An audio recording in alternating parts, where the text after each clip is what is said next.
নামাজের জন্য জামাতে নামাজ পড়া ওয়াজিব। একা একা নামাজ পড়লে ফরজ আদায় হয়, ফরজের জিম্মাদারি আদায় হয়।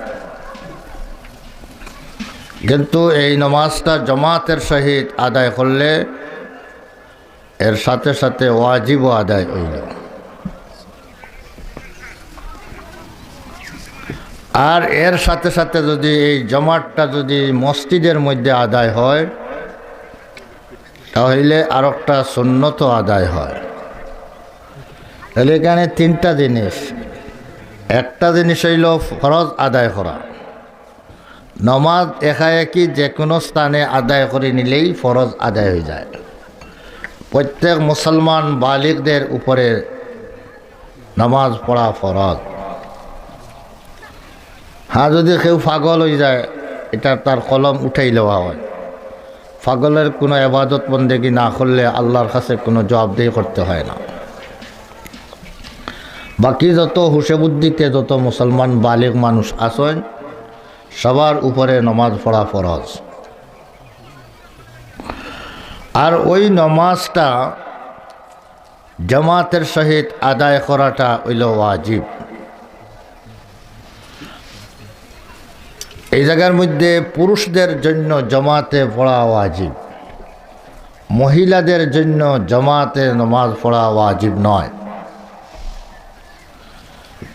বরং মহিলাদের জন্য জামাত পড়ার লাগিয়া একত্রিত হওয়া, মসজিদে হোক আর কোনো বাড়িতে হোক, এইটা মাকরু। মহিলারা একা পড়তে হবে। আব মসজিদের মধ্যে জামাতে নামাজ পড়াটা আবার সুন্নতে মুআক্কাদা। মাঠে নামাজ পড়লে জামাতে নামাজ পড়লে ওয়াজিব আদায় হয়ে যাব, জামাত পড়া ওয়াজিব। আর যদি ওই নামাজটা মসজিদে পড়েন তো ওয়াজিব আদায়ের সাথে সাথে আর একটা সুন্নতে মুআক্কাদাও আদায় হয়ে যায়। এই জন্য সাধারণত জামাতেই নামাজ মসজিদেই পড়া হয়। কোনো সময় বিশেষে মসজিদের বাহিরেও জামাত করতে হয়, কিন্তু মসজিদের জামাতে আর বাহিরের জামাতে সওয়াবও ব্যবধান হয়ে যায়। মসজিদে জামাত পড়লে জামাতর ওয়াজিবের আদায় হইল, এটারও সওয়াব পাইলাম। সাথে সাথে জামাতে মসজিদে নামাজ পড়লে আর একটা সুন্নতে মুআক্কাদারও সওয়াব আদায় হইল। এই জন্য পারিতমান শক্তি কোনো সময় মসজিদের বাহিরে জামাত না পড়াটাই উচিত। কোনো সময় মাহফিলের স্বার্থে কোনো সময় বাহিরেও পড়তে হয়। মসজিদের মধ্যে জামাত ওই গেছে গিয়া এই সময় কিতা করতা আপনারা আমরা যেমন কয়েকজন মানুষ রয়ে গেছি গিয়া মসজিদের জামাত ওই গেছে। এখন আমরাও সব জামাতর পাওয়ার খেয়াল, তাহলে এই সময় মসজিদের ভিতরে জামাত না পড়িয়া মসজিদের বাহিরে কোনো জায়গায় জামাত পড়ি নেওয়া দরকার। একবার এক মসজিদ, যে মসজিদ ইমাম ঠিক আছেন, নির্ধারিত আছেন, জামাতে নামাজ পড়া মানুষও নির্ধারিত আছেন, যেমন ও মহল্লার মানুষ, ও এলাকার মানুষ। জামাতে নামাজ পড়াও ঠিক আছেন, পড়াওরাও ঠিক আছেন। এই ধরনের মসজিদের মধ্যে একবার জামাত হওয়ার পরে আর একবার মসজিদের ভিতরে আগে জেলা নামাজ পড়ছেন, এই ধরনের এই সুরতে আবার নামাজ পড়লে নামাজ মাকরুহে তাহরিমি হয়। তবে মসজিদের বারিন্দা অনেক জায়গার মধ্যে আছে যে বারিন্দাটা হুরুতা ফোড়াইবার কাজে আসলে বানাই লয়। যেগুলা যে এলাকার মধ্যে হুরুতা ফোড়ানির সিস্টেম আছে মসজিদের বারিন্দা, সেই মসজিদের বারিন্দাটা মসজিদের হুকুমটা কি বাহিরে। কিন্তু মসজিদের জামাত যদি শুরু হইয়া পড়তে পড়তে মানুষ খাড়া হইতে হইতে বারিন্দা পর্যন্ত খাড়া হয়ে যায়, তাহলে এই লাখ জামাত পড়লে মসজিদের ভিতরে পড়লে জেলা মসজিদের সব পাওয়া যায়, বারিন্দা তো পড়লে সমান সব পাওয়া যায়। মসজিদের বারিন্দা এটা মসজিদের হুকুম তাকিয়া বাহিরে, কিন্তু যে এলাকার মধ্যে বাচ্চান্তরে মসজিদর বারিন্দাত ফড়ানির কোনো সিস্টেম নাই, যেমন টাউন বন্দরের মসজিদগুলোর মধ্যে মসজিদও উরুতা ফড়াইবার কোনো সিস্টেম নাই, এই জায়গার মধ্যে মসজিদের বারিন্দা আর মসজিদের ভিতর সবটি মিলাইয়া এই মসজিদ। এ কারণে দ্বিতীয় জামাত এই মসজিদের বারিন্দাত পড়লেও এই জায়গার মধ্যে মকরুহ। এ কারণে সবচেয়ে উত্তম হইল গিয়া বাহিরে কোনো জায়গার মধ্যে, আবার কিছু মানুষ রয়েছেন যারা এরা জমাত পড়ি লওয়া বাহিরে কোনো জায়গা, মাঠও পড়ি লওয়া, নিলে বাড়িত পড়ি লওয়া, নিলে দোকানও পড়ি লওয়া, অন্য কোনো জায়গার মধ্যে কয়েকজন মিলে গেলেও তো এক জমাত হয়ে যায়।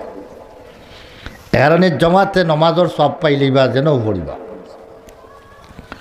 এখন মসজিদও জমাতে নমাজ পড়তাম আমরা, এটা বেটাইন্তর লাগিয়া মসজিদও নমাজ পড়ার হুকুম, বেটিনতর লাগিয়া হুকুম হইল বেটিনতে গড় নমাজ পড়িতাম। নবী করিম সাল্লামে একদিকে কইরা তুমি তাই আল্লাহর বান্দি হলরে মসজিদ তাকিয়া মসজিদর নমাজ পড়তা চাইন যদি তারারে নিষেধ করিও না। একদিকে কইরা মসজিদও যদি আইয়া নমাজ পড়তো চাই আল্লাহর বান্দিয়ে তুমি তাই নিষেধ করিও না। অপর দিকে নবী করিম সাল্লামে ফরমাইরা মসজিদও বেটিয়ে নমাজ পড়ার চেয়ে বেটি খাটালো নমাজ পড়লে, গড়র খাটালো নমাজ পড়লে সব বেশি ভাইব, মসজিদ তাকিয়া বেশি ভালো হইব। আর খাটাল তাকিয়াও বেটির যদি খাস কামরা যেখান লুকাইল কামরা যেখানে বেটি থাকে, হৌ কামরার মধ্যে গিয়া যদি বেটিয়ে নমাজ পড়ে এতে আরও বেশি সব পাইব। এতে কিতা বোঝা যায় আল্লাহর রসুল সাল্লাল্লাহু আলাইহি সাল্লামে বেটিনতরে বারবার করতা চাইরানি না গড় হারাইতা চাইরা, বেটিনতরে খালি গড় লইতা চাইরা যে যত বেটি গিয়া গড়ের ভিতরে হামাইব অত বেশি নিরাপদে থাকবো।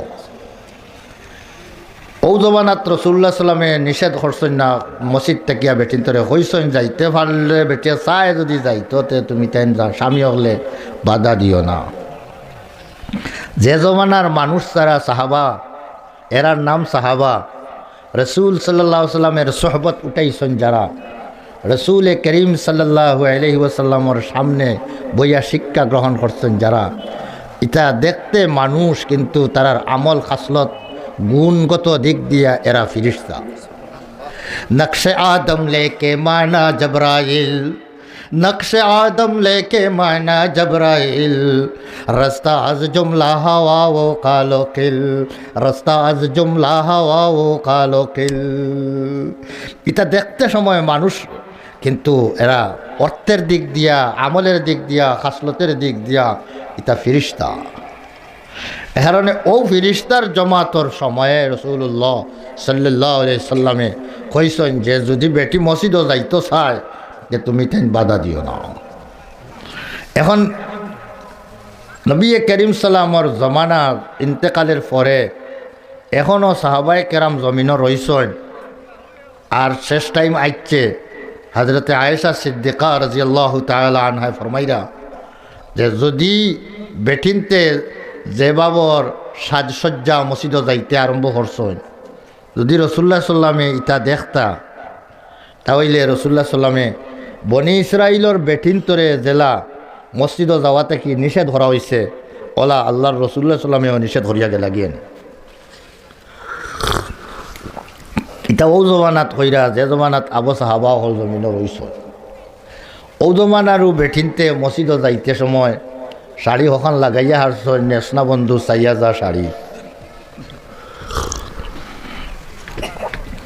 হযরতে আয়েশা সিদ্দিকা কইরা যদি রাসূলুল্লাহ সাল্লামে দেখতা আইতা বেটিনতর ই হালত, তাহলে রাসূল করিম সাল্লামে মসজিদে নিষেধ করে দিলেন। কিতা মনে করেন সাহাবায়ে কেরামর জমানার বেঠিনটা কিয়া এখনকার বেঠিনতর আমল হাসলত আরও বেশি বালা নাইনি।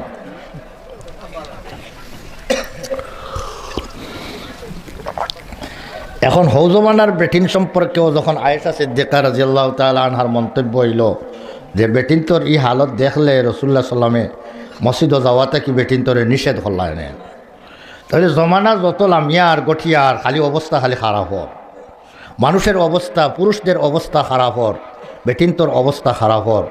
এমত অবস্থায় মসজিদে যাওয়ার লাগিয়া বেটিনতরে অনুমতি কিছুতেই দেওয়া যায় না। ফরজ নামাজের জন্য বেঠিনতে একা একই পড়লে মসজিদ থেকে বেশি সওয়াব পাইবা তারা, আর তেরাবির নমাজ একলা একলা পড়লে মসজিদ থেকে কিতা মনে করেন কম পাইবানি, ফরজ নমাজ একলা পড়লে মসজিদ থেকে বেশি পাইন, যদি তেরাবির নমাজ একলা একলা পড়লে বেটিনতে সব কম পাইবা না বেশ পাইবা। ফরজ নমাজও যদি অতখান কনসিডার বেটির লাগিয়া যে গড়বালা মসজিদ থাকিয়া, তাহলে তেরাবির নমাজ সুন্নত এইটার লাগিয়া জমাতে পড়ার লাগিয়া আবার হাবিজ রাখিয়া বাড়িন্ত বিভিন্ন বাড়িন্ত রাখিয়া গাঁর ভিতরে মসজিদও না গিয়া আরো বাড়ি সেমি মসজিদ বানাই লইলে রোজা মাসর লাগিয়া এই মসজিদ বানানির অনুমতিটা শরীয়তে কোন শরীয়তে দিল? এই জন্য রমজান মাস আইয়া হারলে রমজান খাসাই যার আইলেই আর একটা ফোন বাড়ি যায় আমার কাছে যে হুজুর তেরাবি বেটিনতে জমাতে আবিচ্চাব রাখিয়া পারবানি। এই সমস্ত কিসের জন্য? এই আর একটা নতুন ফিতনা খেনে। আগেকার যুগে তো বেটিনতে তেরাবির নমাজ জমাতে পড়বার কোনো চিন্তাও করছেন না। এটা কিসের জন্য? আরও এক গুড়ে উস্কানি দিরা, যারার নাম লামজবি, যারার নাম সলফি, অতায় চাইরা বেটিনতরে মসজিদও আনিয়া পয়লা ফরজ নমাজও মসজিদও আনিয়া হারাই দিতা চাইরা, অগুনতে চাইরা মসজিদও আনিয়া বেটিনতরে হারাই দিতা। আর বেটিনতরে মসজিদও হারাইতে গেলে ওলা রমজান মাসও কুরআনের ফজিলত দেখাইয়া বাড়িন তো অবাই দিয়া আরও জমাতর লাগিয়া বেটি বারণির সুযোগ করিয়া দিলাইলে অস্তে অস্তে বেটিয়ে প্রস্তাব দিব, তার আমরা ফরজখান মসজিদও গিয়া পড়িলেই না। অস্তে অস্তে এটা মুকদ্দিমা ভূমিকা হইল মসজিদও বেটিন আওয়ার দিয়া। এই জন্য এই সমস্ত ফিতনা থাকিয়া এই জমানাত বাঁচিয়া থাকা অত্যন্ত জরুরি। বেরাদারান ইসলাম, একজন মানুষে যদি একা নমাজ পড়েন, তাহলে এক রাখাত নমাজ পড়লে কমসে কম 10 রাখাতের সওয়াব আল্লাহ তাআলা দান করেন। একলা পড়লেও এক রাখাত নমাজ পড়লে এক রাখাতে 10 রাখাত নমাজের সমতুল্য সওয়াব দেন আল্লাহ তাআলা। আর যদি ও নমাজটারে যদি জমাতের সহিত আদায় করা যায়, একলা পড়লে যতক্ষণ সওয়াব পাওয়া যায় এর 27 গুণ বেশি আল্লাহ পাককে সওয়াব দেন। তো এর অর্থ হইল এক রাখাতে যদি 10 রাখাতের সমান সওয়াব আল্লাহ তাআলা দেন, তাহলে এক রাখাতরে এখন আর 27 দিয়ে পূরণ হইব না, 27-এ 10 দিয়া পূরণ করতা, 27-এ 10 দিয়া পূরণ করবা। 27-এ 10 দিয়ে পূরণ দিয়া যত রাখাত হয়, এক রাখাত জমাতে পড়লে অত রাখাত নামাজের সওয়াব আল্লাহ পাকে দান করে দেয়।